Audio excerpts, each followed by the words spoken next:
یہ تو پہلے دن سے واضح تھا کہ وزیر اعظم عمران خان کورونا وائرس کے معاملے میں سنجیدگی کا مظاہرہ نہیں کر رہے۔ وہ کئی دن تک لاک ڈاؤن کی مخالفت کرتے رہے اور اس دوران انہوں نے کئی ایسے بیانات بھی دیے جو کہ حقیقت سے کوسوں دور تھے۔ مثلا ایک موقع پر انہوں نے کہا کہ لاک ڈاؤن کی ضرورت نہیں ہے، عوام خود گھروں میں رہیں، پریشان نہ ہو، کیونکہ ہو بھی گیا کورونا وائرس تو آپ خود ہی ٹھیک ہو جائیں گے۔ جمعے کی نماز سے متعلق ان کا بیان تھا کہ اجتماعات پر پابندی نہیں لگائی جا رہی، لیکن لوگ بس جمعہ جلدی سے پڑھ کر گھر آ جائیں۔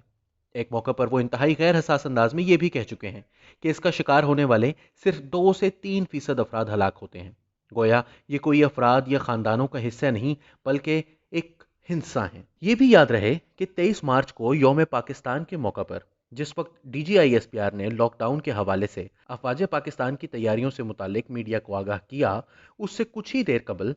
مشیر اطلاعات فردوس عاشق آوان یہ کہہ چکی تھیں کہ حکومت لاک ڈاؤن کا ارادہ نہیں رکھتی۔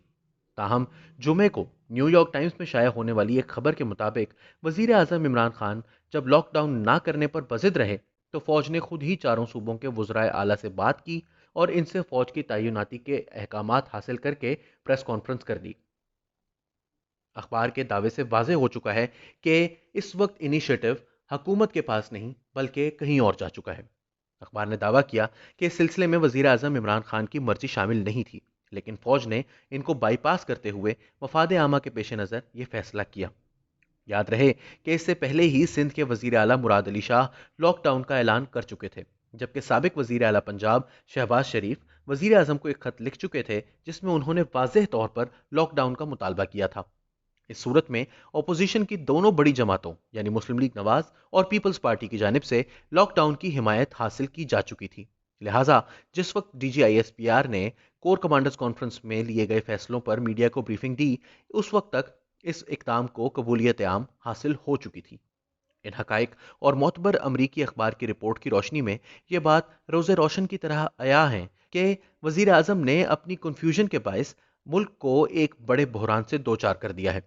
اس سے قبل تافتان بارڈر پر قرنطینہ کے نام پر ایک چھوٹی سی چار دیواری میں ہزاروں کی تعداد میں لوگوں کو جمع کرنے کے بعد ان کو حالات کے رحم و کرم پر چھوڑ دینے کی کوتاہی بھی خود وزیر اعظم صاحب اور ان کے مشیر برائے اوورسیز پاکستانیز زلفی بخاری کی نااہلی اور غیر سنجیدگی کا منہ بولتا ثبوت تھا۔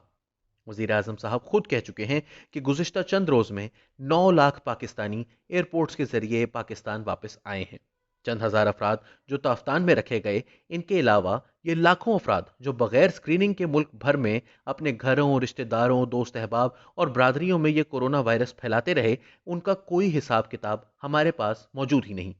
اس جلتی پر تیل کا کام وزیر اعظم صاحب کے وہ بیانات کرتے ہیں جن سے نہ صرف ان کی لا علمی ظاہر ہوتی ہے بلکہ غیر حساسیت کی بو بھی آتی ہے۔ مثال کے طور پر پارلیمانی پارٹی سربراہان کی کورونا وائرس سے متعلق میٹنگ خود بلا کر اس سے اٹھ کر چلے جانا،